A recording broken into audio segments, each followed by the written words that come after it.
I've spent the last year designing and building my own long travel suspension in my driveway, and the deeper I got, the more I realized nobody really tells you how this stuff actually works. Fiber, they go like, that's good. Yeah, I mean, it's not a cantaloupe. Yes, but exactly. Today I'm breaking down the geometry, the motion ratios, the shock valving, the spring stacks, and the mistakes. And at the end of the video, we'll find out whether I got the math right or I've been wrong the whole time.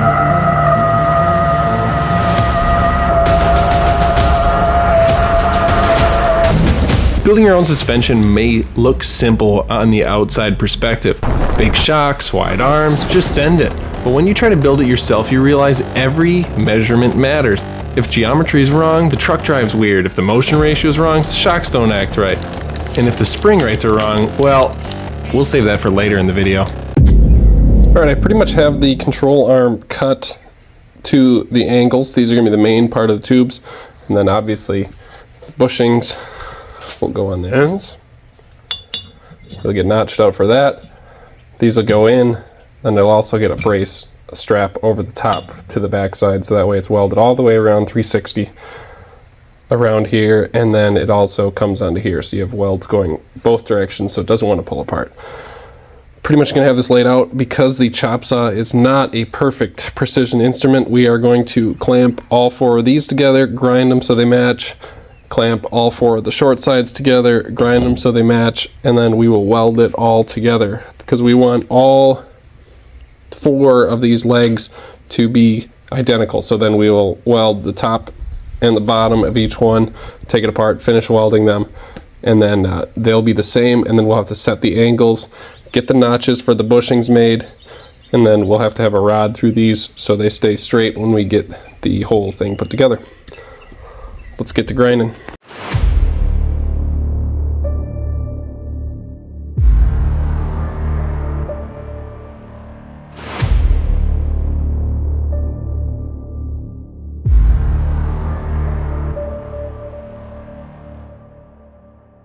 I'm welded on the tops and the bottoms. I need to grind both ends so all of these are identical, and then I will break them apart. We'll weld the outside edges, and then we will start setting the angle on these things.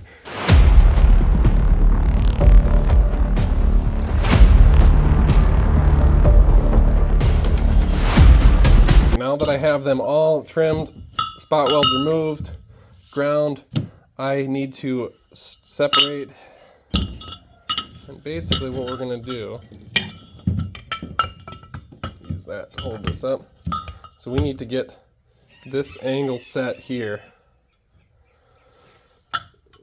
And then we'll make a brace that it'll be like one giant gusset. And then on the bottom we'll also make a pad that comes all the way out to the edges. And then we have to cut some of this tubing out. The Toyota cast ball joint end can slide in here and be bolted in place. So I will have to use my drawings. I didn't really draw these. I drew them what the original looked like, but what's important is our measurements outside to outside, the new length from center of ball joint hole to center of mount. So I'll use all this. We'll get this set up and start plotting out our brace pieces and pad. This is going to lay out something like this. Front bushing will be notched into there. Rear bushing will be notched into there.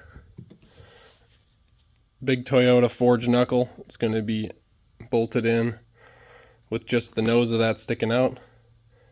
You see, I put in the angle here to make it so at ride height the ball joint is going to be basically completely level, and the spindle, so we're not putting a bunch of angle on it just from the get.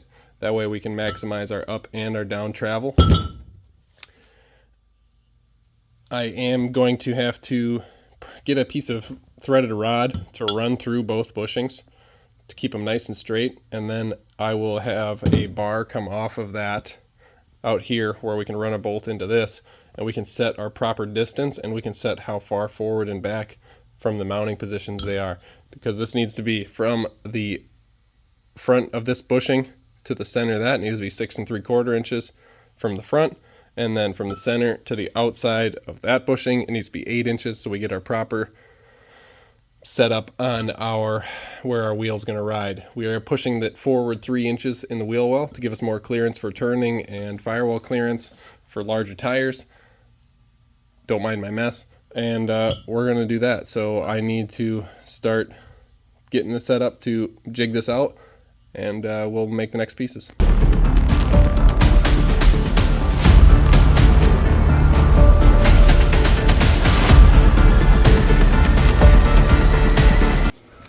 Figuring out my control arms, I made a template. So this plate's going to go here. It's going to brace the two together. I'm actually going to be trimming these up to fit the tie rod mount. Nice Toyota forged steel. So that'll go in there, 3 bolts. So this plate's going to go on here. There's going to be another one identical to it on the bottom, and then I will have plates coming off of here and out, so the shock mount is off to the side for the axle. So I got to cut out 4 of these to start out of some 1/4 inch plate. To lay these out, I always try to have to cut the least amount of stuff as possible, so I'm probably going to see, looks like I'll just fit like this. So I'm going to end up doing that, mark that out, and then after I get that cut, I will do each of the next ones. I'm just going to use a red China marker. China pencil? What do they call it? China marker. It's just wax. Mark that out good on there. Start hacking with the cutoff wheel. So I finally hit a big milestone on the long travel. I have the lower control arms framed out, root pass welded, and ready to kind of go over with the grinder, smooth things out, get them prepared for the overlay plates, and then final pass welds. So why don't we get them up on the table and let's get to grinding on them and get them prepped for shock tabs and overlay plates. The main part of doing this setup and root pass welding it is just for strength. So for right now, everything is just, all about high heat welds that penetrate deep. So I've got my main frames put on, I've got the sleeves for the bushings on. These are all 1/4 inch plates around here framing everything together, and then I have that forged Toyota knuckle on there for the lower ball joint. So this thing is a tank. I want to jump the truck, so it's got to be strong. That's all 1/4 inch plate. Everything is welded all the way around. So we're going to clean these up right here, just smooth things out, get rid of like this little overhang here, and get them ready for shock tabs. Are going to go in here, and then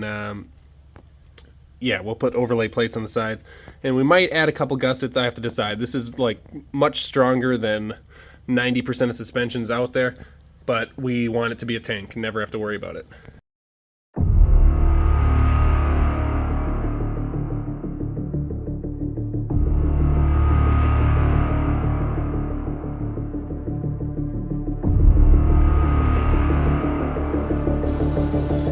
Shock tabs cut. I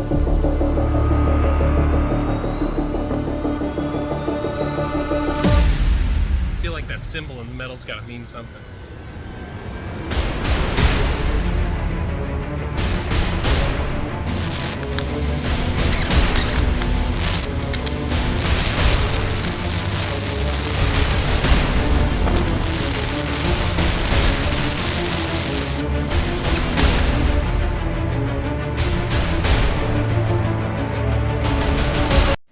Alright, time has come. I've got overlay plates on, shock tabs on. I did change my design on the overlays a little bit, but the scale of this, I was going to do one that went down the side and had like windows cut out in it. But honestly, since that's tubing, it doesn't really need an overlay plate on the tube. We just need to cover the welded junctions. So I just did some nice, pieces that kind of fit the shape of it and then triangled off. Same thing with the wraps over the top.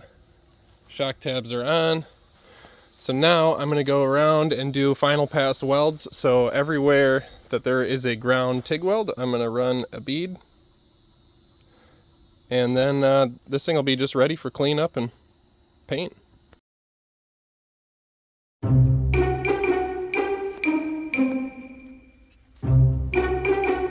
As another sun rose, it was time for even more fabrication.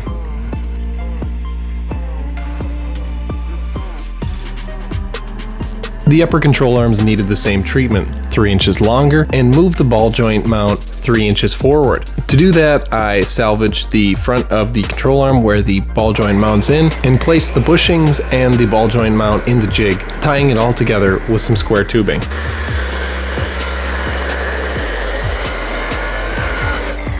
Next up was to tack everything together with the MIG welder and then verify both control arms were mirror images. If you're looking for a MIG welder at a good price, check the coupon code. And then I gave everything a final pass weld.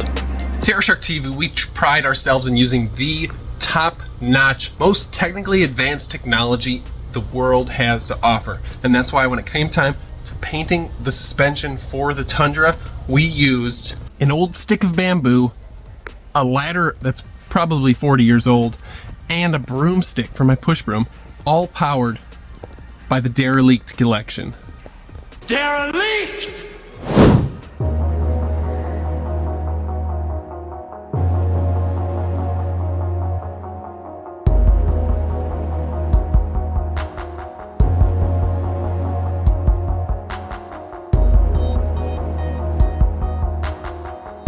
Alright, as you can see behind me, we have base coat on. I got my Roth Daddy Agent Orange Trip and Flake busted out. Just mixing it in some clear. Get that stirred up.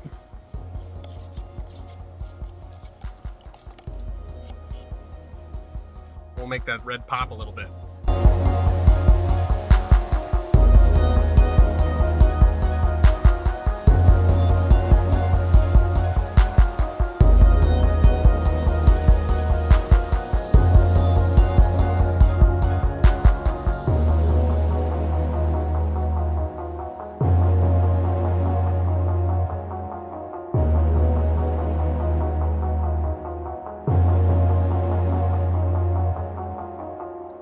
I'd say you'll never believe this, but if you watched my Tundra whole 6-color paint job video where I did the TRD style livery, you will know it rained the entire weekend I painted in the driveway. So I had to battle that out.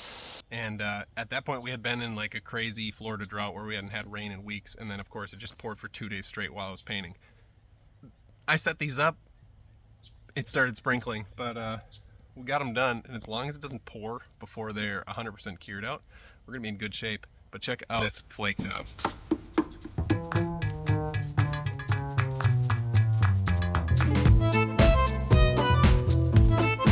Time is here. The truck's about to hit a big transformation. We are going to tear the front suspension and everything out, and we are going to put in our driveway built long travel. Take your last look at how it is, because the wheels are changing. We're moving that front suspension. The spindle's going to go forward 3 inches. New brakes. We're going to get rid of the ABS unit. We're going to put in a Willwood proportioning valve, and we got some special treats to go down the side of the truck too. As you can see, there's a ton of ugly going on. 4-wheel drive hubs with no CVs in them. The rough country spacers, like, it just kills the angle on these ball joints. They're in rough shape, so gonna be happy to get rid of that. I imagine that's part of my clunk that I have in the front end. And then just Detroit axle shocks, those things are gonna go. Get rid of this whole thing. I am seeing that since they cut the cross member, I don't know that there was one. Yeah, there must have been a cross member here that they cut out. We are going to have to weld one in and put some mounts for the rack and pinion in. And then we'll be getting rid of spacers here, get rid of the sway bar, no front sway bar on a pre-runner. Yeah, so let's get to unbolting some of this stuff. Pile of tools, but we got one side off. Look how smashed out that shock bushing is. Doesn't even have a weight on it right now, and it's still pushed way up in.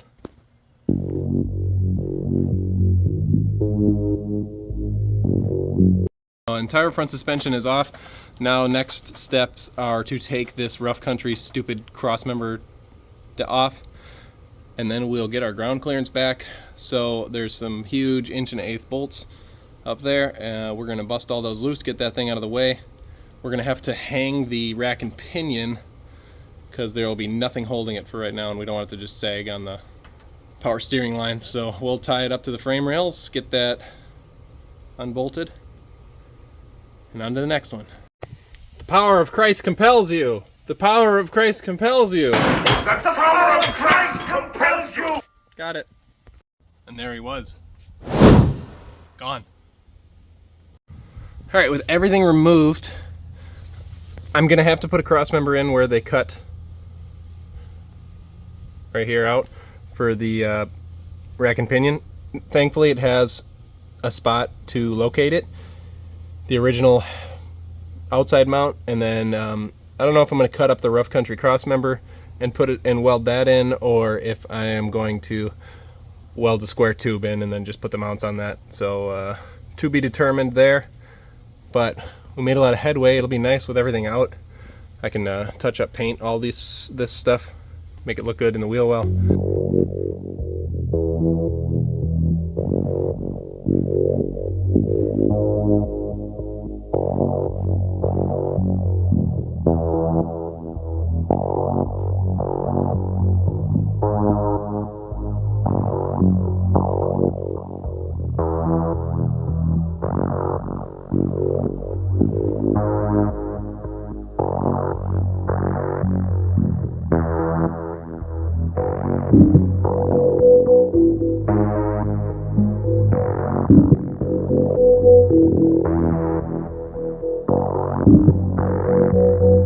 Today's the day we are putting the Rocktrix bead locks onto some tires. So I obviously have the fronts off. Now I am just jacking the back up and taking the rears off. We'll also be putting some spacers in at that time to get the offset about right. Don't love wheel spacers, but for the time being, it's gonna be fine.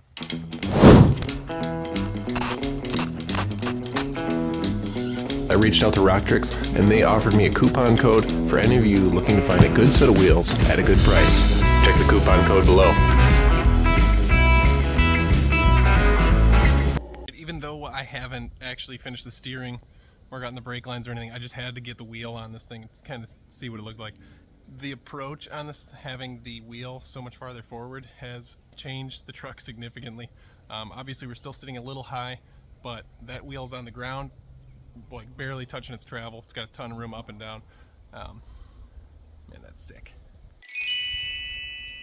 I'm gonna have to get another set of springs because during all the spring rate calculations, I calculated out for a good ride and a good height with combined springs, but the tender spring is actually too soft so it fully collapses. To calculate spring rates, you need a few things. One of those being motion ratio. For the motion ratio, take your lower control arm length divided by the pivot point to the shock. So in case of ours, the lower control arm length, center of ball joint to center of bushing, is 17 1/8, and then it's not on the drawing, but our center of pivot point to shock mount is 10.5 inches. So we take our 17.125 inch full length and divide it by 10.5, that equals 1.63, and if you multiply that by the corner weight, which in our case is 1,260 pounds, you get 2,055 pounds. 2,055 pounds is the weight on the shock, so that's what the springs need to carry. You can take this number and calculate your spring rates based on your stack height, how much travel you have, and how far you want the stack compressed at ride height. And then there's more calculations if you want to get into dual, but I don't want to bore you with all that. But I do want to show you what I did wrong. I took our shock distance and divided it by our control arm length, and I got 0.61. So if we're to take that 0.61 motion ratio and multiply it by a corner weight, 1260, we end up with 768, which is considerably less than 2,055. So I ordered springs thinking I only needed to hold up 768 pounds, and that is why they were collapsing, and it took ordering them twice before I realized that I did this backwards. So don't do that.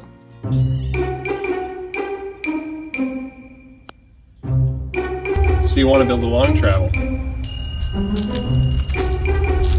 For shock valving, I reached directly out to FOA Shocks, and the owner was kind enough to talk over my setup and make a recommendation. He told me to go with firm compression and medium rebound, so I ordered the shocks and they built them specifically for my setup. For spring rates, we ended up, after 3 spring changes, sticking with an 800-pound mainspring and a 300-pound tender. This setup has provided a stable ride, but still softens the blows when off-roading.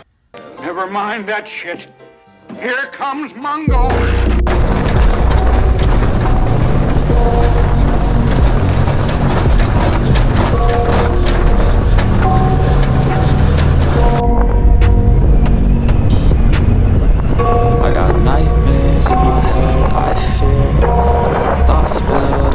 till I can't hear. That my mind fills up into a creature, and it haunts me somewhere much deeper. Anxiety. All right, let's talk about what worked and what didn't. But before we do that, if you're wondering what this whole thing costs, I have a video right here of a full build breakdown from where this truck was just a stock rough country lifted 2002 Toyota Tundra to where it's at now. Body panels, paint, wheels, everything. So click that if you want to see that video.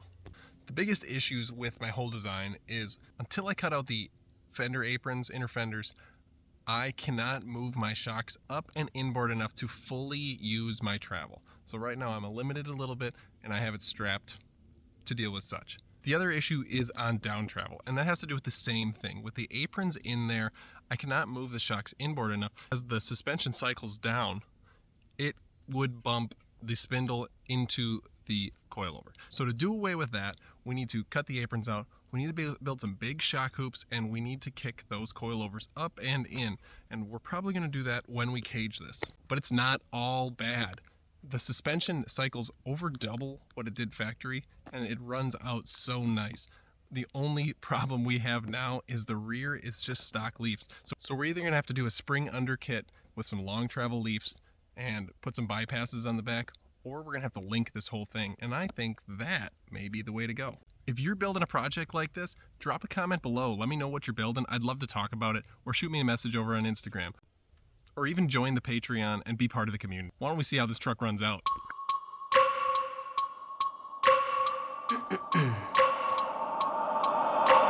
I wake up every minute with the fever dreams. I push my mind to a limit where it needs to be. I work blind, got vision I don't need to see. I'm picking mind over matter, I believe in me. I need to find more hours in the day to breathe. Need to find more power in the way I be. And when my mind turns sour with the painful scenes, I need to scream out loud, I can't stop me. I wanna be the greatest like Rocky. You know I leave them all hating like a hobby. I'm out here making moves like a lobby. And if you ain't with me, it's your loss. See, I got my mind on the facts. I'm a python, grab what I like real fast. Choke until I have everything I attack, everything that I lack, everything that I want, and I see, matter of fact.